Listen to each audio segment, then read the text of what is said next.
Hi everyone, I'm popping in with a special video telling a story about some interesting events that occurred on the weekend that caused my weekly astrology forecast video to get delayed in the most interesting and astrologically appropriate way. So in astrology circles, we we refer to things that sometimes are frustrating, or maybe in some cases objectively bad, as astrologer good. At very least, there's some interesting astrology behind some things that don't work out that we can explore. So I'm going to take you on a little bit of a journey. I think it's going to be a bit of a storytelling leap for me. And, you know, my best of days, I tend to get really tangential and off-roading in my storytelling style. So I'm going to do my best to stay on track, and I hope that this all lands and makes some sense. So the basic theme here is I'm talking about a current planetary transit that is happening. We currently have Mercury retrograde, moving very slowly and about to turn direct tomorrow on the 3rd of November. So as we know, when Mercury goes retrograde, it does so 3 times a year. It tends to cause things that Mercury rules over or is associated with to go somewhat haywire. And it can go haywire depending on the signs that Mercury is traveling through. Those can lend some color or thematic influence to where those haywire communication aspects occur. And certainly I experienced that this weekend. So we're entering right now, or we're in what I would call an interesting envelope or pocket of time, where on November the 1st, we had Mercury retrograde in Libra, square Saturn, who's moving on direct course in Capricorn. So this is a bit of a book-ending week, a book-ending aspect, because we have this aspect while Mercury is moving retrograde on Sunday the 1st. Then we have Mercury moving forward on its course tomorrow on the 3rd. And then at the end of the week on the 6th, we have the same aspect recurring that happened on Sunday, but this time Mercury's moving direct. So if you could imagine, it's like Mercury moving backwards through the sky, or seeming to from our vantage point on Earth, and forming a square aspect with Saturn, turning around and going straight, and then as it doubles back, it makes the same aspect again. So what is Mercury square Saturn all about? Like, what would that look like? Like, what would that show up as in our life? How would we feel it or see it at work? How would it shape the quality of time or events during this envelope of time that we're in? Well, if we just break it down, we know that Mercury is the planet of communications. So like I said, when it goes retrograde, it tends to correspond with communications not moving as smoothly or as directly as we would like. Things get a little bit volatile, unpredictable. There could be technology problems, computer problems, problems with delivering currency or electronic messages, what have you. Or just speaking in general, delivering speech, talking, finding the words for what it is that we want to say. Obviously, we're still able to, but maybe when Mercury is making a hard square aspect with a planet that can be a bit overwhelming and troublesome, and in this case it's Saturn in Capricorn, quite powerfully placed. Saturn moves very slowly. Saturn is the planet of time. It's the planet of heaviness. duty, responsibility, perseverance, this sort of thing. And then Mercury is very swift and fleet-footed, and the square aspect is classically one that's a bit more edgy and active. So if Mercury forms a square angle to Saturn, we could expect that the heavy, limiting, slowing down, and frustrating kind of feelings that Saturn could give with its current placement and significations kind of triggering or activating Mercury's attempts to move communications along or move swiftly.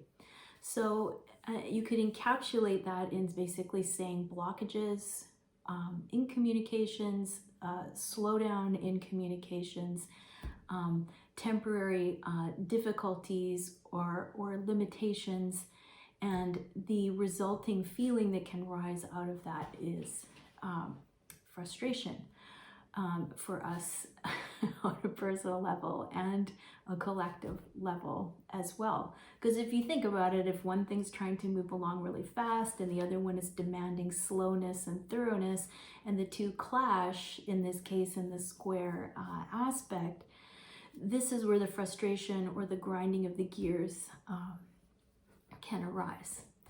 So it just stands to reason that when these aspects become exact around a certain period of time, we basically, based on the way that we look at the world through the astrological lens, we can see things that pop up and recognize signatures or recognize parallels in what the stars are explaining. It's like, here's this frustrating Mercury square aspect, and then at the same time in our lives or in society, we notice parallel events that hold the themes or the signatures of the way those two planets are interacting in a friction-causing, frustrating, difficult manner, as is the case. So Sunday starts off with the most unusual and volatile and frustrating version of that, because Mercury is moving quite slow. It's about to turn direct again. So it's kind of really impaired, so to speak, and made more volatile. And then when it moves forward on the 3rd, potentially from therein, Mercury type issues start to get a little clearer and clearer and untangled as Mercury speeds up and moves back along direct on course, meets up with Saturn at the end of the week. So anything that came up on the Sunday that was edgy or difficult might have to be retread and revisited when the aspect occurs again on Friday, but at least this time both planets are moving on direct course. So it promises that if there's one last hurdle, one last thing that we have to sort out and face in that frustrating configuration or that disorienting configuration, it will gradually get unknit and untangled in the upcoming days. At least I hope so. But that seems to be what the astrology is hinting at, or we could reasonably expect. So, here we go on the journey of Mercury square Saturn and my storytelling and how this popped up in my life. So typically when I record my weekly astrology forecasts, I like to do them a couple of days or at least a day in advance of the week I'm commenting on, just so it's edited and uploaded and ready to watch on Monday in a timely manner. Well,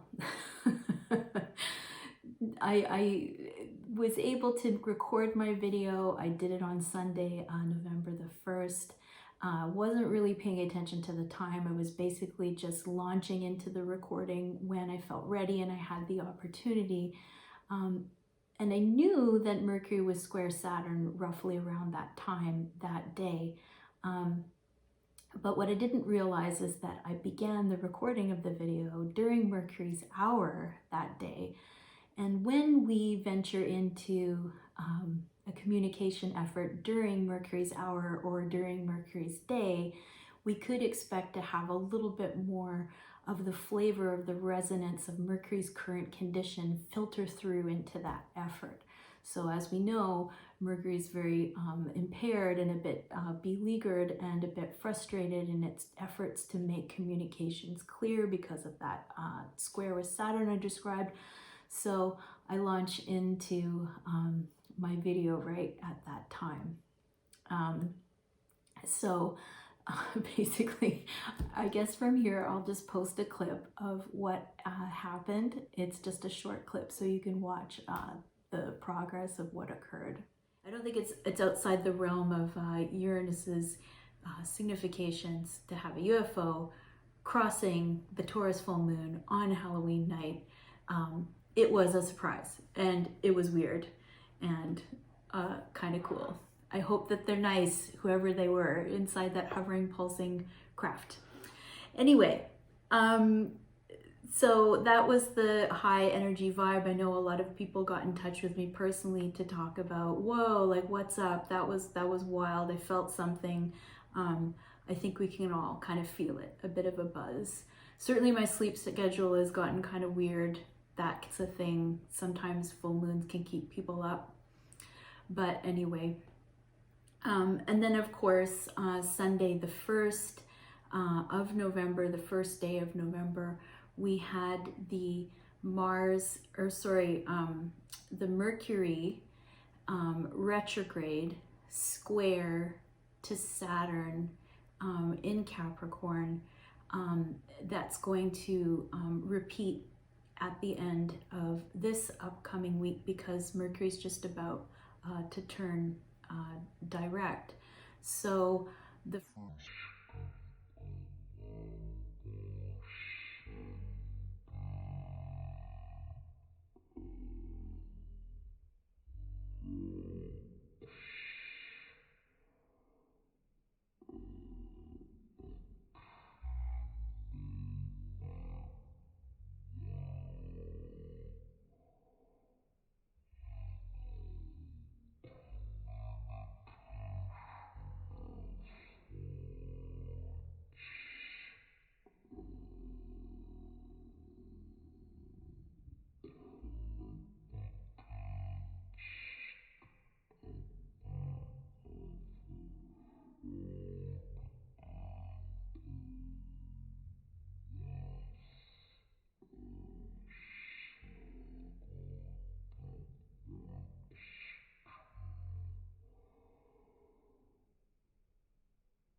So basically, as you can see, what happened, uncannily, synchronistically, just as I was beginning to comment on Mercury square Saturn, and I was just about to talk about what its effects could be, inexplicably, my video recording switched to some kind of slow-mo feature that I didn't touch the camera. I didn't have anything to do with this. And so I was merrily chatting away, sharing the week. I had this internal sense, this relative personal sense of maybe about half an hour or 45 minutes had passed. I try to keep the videos within that time frame so they're not too long. So I had this relative sense of what I thought was the time or the duration of the video. Well, then I went to transfer the video off of my phone, which I used for the recording, onto my tablet, which I used for editing and uploading. Well, when I transferred it over to the tablet, the video was well over 2.5 hours long, and that was puzzling. So right there, that's even a flavor of Mercury square Saturn, sort of like bending or warping the perception of time. And certainly I was doing something very Mercury. I was using technology. I was speaking about astrology, which is a very mercurial type job. And I was talking about it, which is a Mercury thing, speech and communication. So so right there we have, you know, me in my mercurial sense, in my relative sense of time and bubble. I thought time was a certain speed in a certain way. But then when I went to transfer it over to my tablet, there was this recording that was expanded and very long and very, very heavy and slow. You could hear that kind of like deep, almost underwater type of voice that kicked in. So that was an interesting synchronicity. And just for interest's sake, I'll point at and post the chart of the moment that I began recording, because of course I wanted to go back into the astrology and examine it and say, was there some weird lunar thing that happened or something that I didn't really think about? That's when I discovered, oh dear, I started recording at Mercury hour. And if you look in the chart, you'll see Neptune, the planet that has a very distorting and warping and an escapist and illusory kind of effect on the quality of time and events, right on the rising of the chart, on the ascendant. So Neptune crossed over the ascendant the whole time that I was speaking in that slow, drawn out, molasses-like tone that added, you know, an interesting color and layer to the Mercury square that seemed to have some influence on my video effort. Well, there's more to this story, and you know, I tinkered and toggled around with all of my technology. I'm not the most tech savvy person, but at least I kind of know my tools and what I'm working with, and I really couldn't figure out how to fix this slow-mo thing. And so, and for the record, I didn't fix it, so I'm going to be recording another weekly forecast when I finish this video, if I have enough steam. So I had dinner with my partner, and then just kind of randomly, we decided to watch the film Interstellar. And we'd seen this film years ago when it first came out. Huge Christopher Nolan fan. And of course, Matthew McConaughey is also a really great actor. So it's cool to revisit these really good films, because really thoughtful films like Interstellar by a filmmaker like Christopher Nolan is always going to be full of interesting and enigmatic imagery for us to contemplate. Well, little did I know that this random selection of film actually bore tightly in the way that the narrative was constructed, and even in the embodiment of the main characters in the film, was the signature of Mercury square Saturn. Now, of course, I had it on the brain because I had just been dealing with my wonky video experience.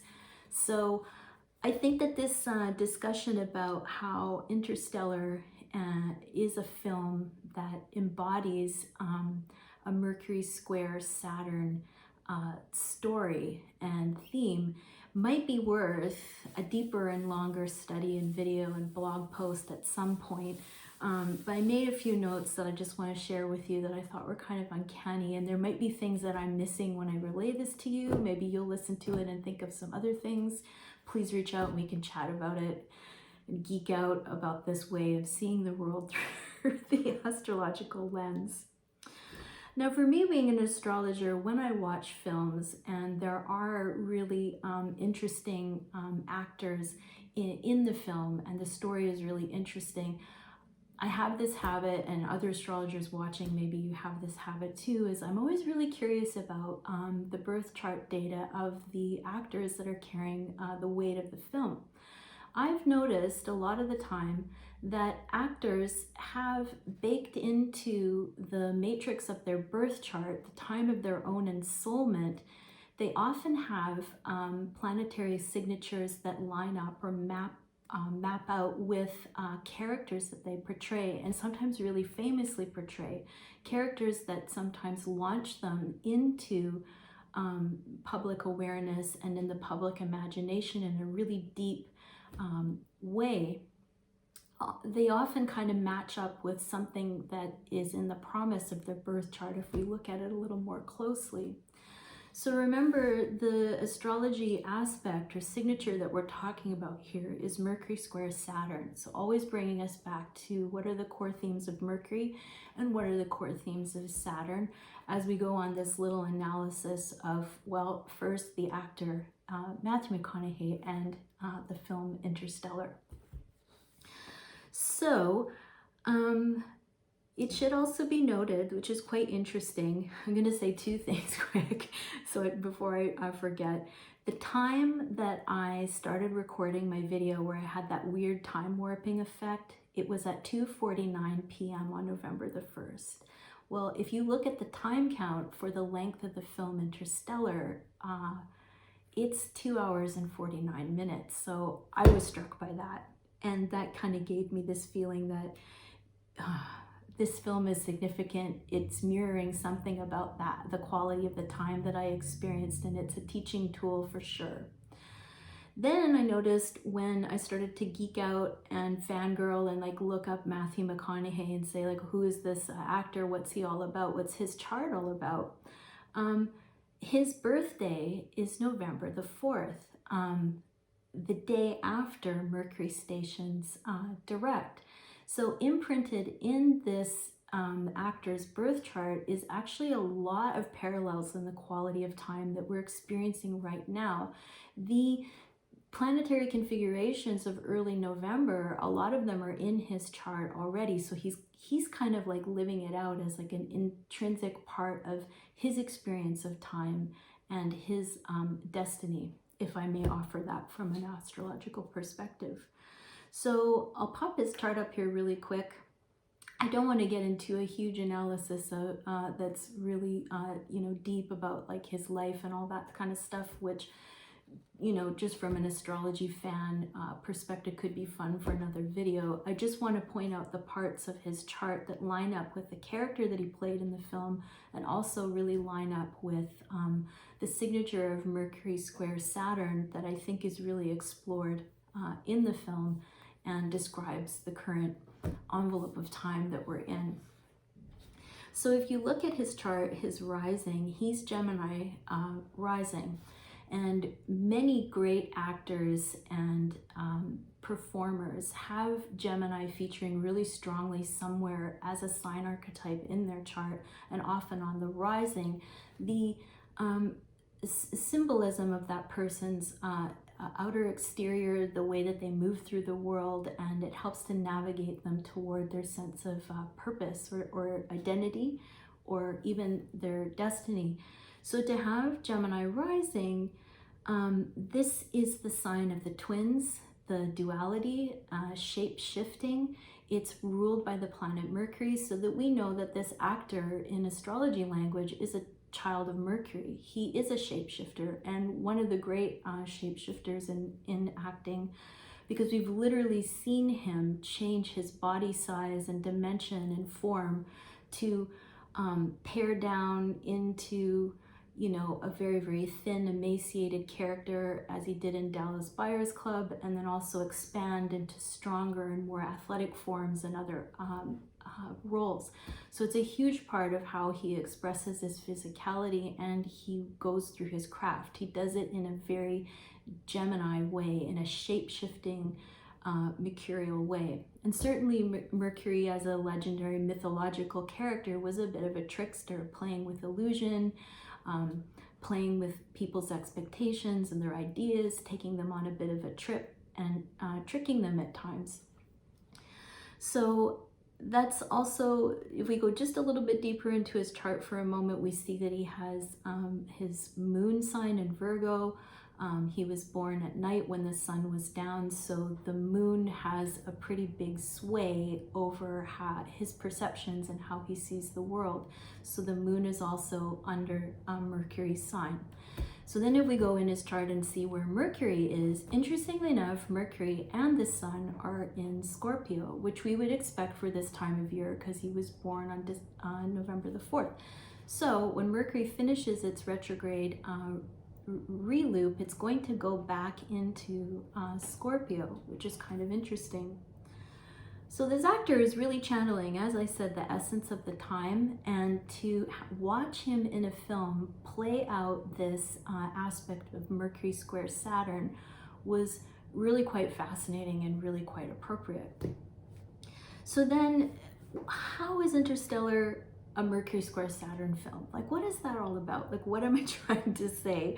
And again, stick with me and I'll try to explain this to you. So, caution, there'll be spoilers for anybody that didn't see the film. I hope the spoilers aren't too devastating if you haven't yet seen it. Maybe it'll at least pique your curiosity to watch it and check this out. So the film begins on planet Earth sometime in the distant future, where a lot of funds and resources now have been allocated in human society toward growing food, because human survival depends on it, but they're having diminishing returns on the planet. It seems the soil is demineralized. There's something, I think it was called a blight or something, that's moving around on the earth that's causing a lot of problems for the health of humanity and the health of the vegetation on the planet. So it's interesting to note, because Saturn, under its rulership and its significations, is agriculture, and certainly time, and certainly weight, and certainly heaviness. And one of the themes that is explored in the film is this sense of gravity and the way that it connects across time and space in its, the way that it works. And we'll touch on that again. And then where Mercury comes in is, we're talking about Mercury retrograde square Saturn. Well, these people, they live in a time that is almost like a Mercury retrograde. It's like technology, space travel, all of these things have been defunded and taken down in importance and priority in human society. They've been they're not being funded anymore because they're not of urgent, immediate use for humanity's survival.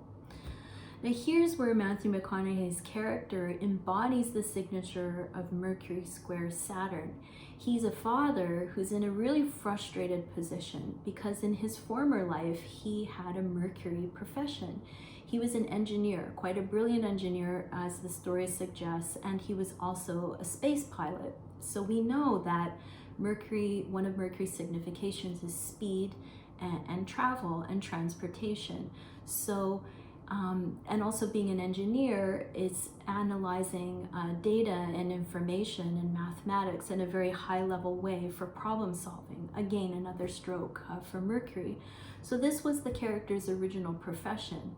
But where we find this character in this story is that he's been saddled with a very Saturnian profession, and that's to grow food. He's stuck with this very frustrating job of being a farmer. It's not his original passion, but it's one he has to do. He has to care for his children, be responsible, very Saturn, but he's also playing a really important role in feeding humanity, which is definitely a very Saturnian heavy responsibility. So here we examine this actor, Gemini rising, and we know that Gemini is one of Mercury's very strong signs. There's a duality to Gemini. There's like a twinning. That pops up a few times in the movie, not only for the actor himself, but even in the way that his family has formed. He has two children. He has a boy that is following his agricultural path, and in the beginning of the film we see an interview in the school about the boy being suggested to not actually bother to go to college, but just to follow the trade of food production because it's so important in society at the time. And then there's the other child, which is more mercurial, more like the father's original passion or original vocation, the daughter. She shows all the signs and promise of being a brilliant engineer. She's very good at figuring out codes and patterns as per Mercury.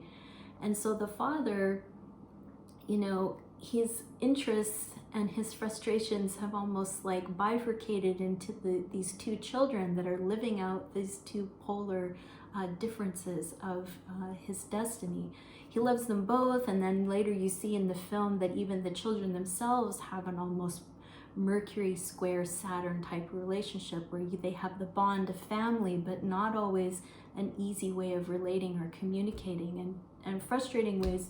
They frustrate each other about the ways they should be solving their problems or perceiving the world. So that's encoded in there, embedded in there as well. Well, this father, who is very Mercury, really has a bond with a daughter who is also very Mercury, and together they decode a strange kind of, it's almost like a prank of physics, something very strange happening in the mercurial daughter's bedroom with her books, which are very Mercury, and it's written in dust, which is very Saturn. They decode coordinates to a hidden space program that reunites the very Mercury type character that Matthew McConaughey is playing, reunites him with his destiny to be a space travel pilot. So off he goes to explore the universe for the sake of hopefully saving mankind, finding a new world where they can maybe repopulate humanity or transport people to live safely. So along the way, this is where we start to really see the Mercury square Saturn stuff pop up again.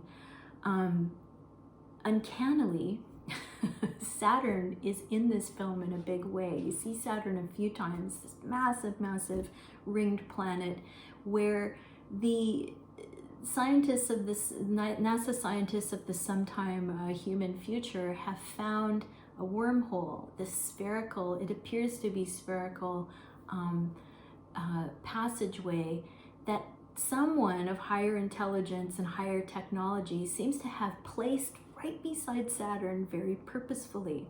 So they discover this, and then when they go inside this wormhole that's placed beside Saturn, the Lord or the ruler of time and timekeeping, they zoom into this wormhole, and that speedily folds time in a Mercury fashion and takes them to these other worlds, these astonishing other worlds that other scientists had visited before and sent messages back to Earth that they look promising. So off they go to find out if they can support life.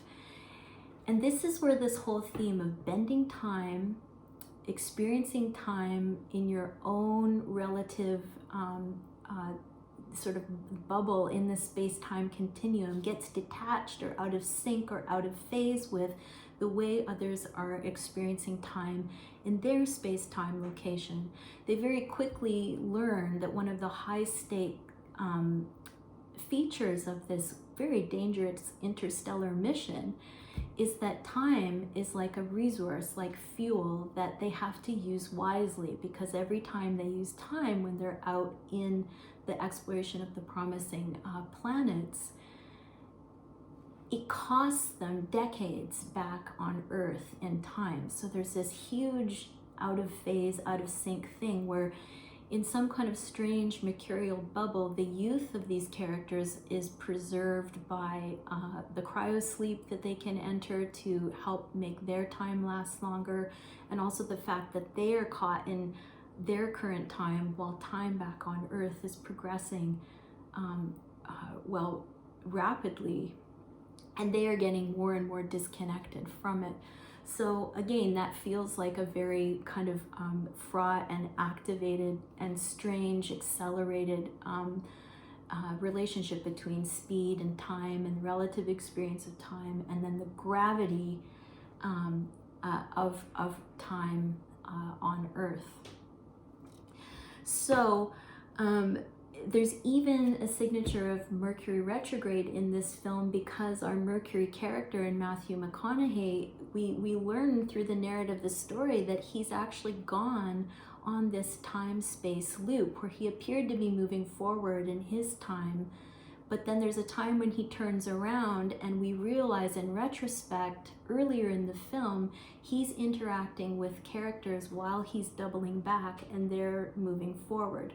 So it's got that really interesting kind of like Mercury time-space U-turn that happens as well. So gravity, Saturn, timekeeping and responsibility and heaviness, Saturn, but then also speed and travel and exploration and engineering, all under Mercury. But the two have a very strange relationship. They're very out of sync. They become very abstract, and frustration and confusion and a lot of pressure and high stakes and intensity ensues for the characters that are trying to wield those two forces in the film and meet their objective, and eventually to hopefully come home. And then what's really interesting, again, the thing pops up with the duality, like this Geminian duality of our main actor, Gemini rising, the shapeshifter. He even bifurcates in the film. And he, in one part of the film, sees himself from his former perspective and is using books and is using an illusion or a trick of time and space to try and communicate with his old self through time and space. Super fascinating. It's the moment where we see two Matthew McConaughey's trying to interact outside of the time and space continuum, and it's just such an incredible manifestation and embodiment, symbolically and archetypically, of a Gemini rising shape-shifting actor taking on a role that is just really matches up incredibly with his own birth chart, but also matches up with this very confusing and disorienting envelope of time that we're all in right now. There's even one kind of last moment in the film, which is a really interesting Mercury square Saturn moment, where Mercury is youth and children in astrology, rules over that youthful Peter Pan even quality. And it is interesting because the old switch places with the young in the film. Like there's a point where the little child he leaves back on Earth, Mercury, the Mercury character that shows engineering promise, there's a point in the time continuum with the father and the daughter are the same age, and then there's a point where the father is trapped in his relative Mercury time and space, and his age is preserved while her age accelerates. And when they finally do meet, huge spoiler, yay, it's got a happy ending.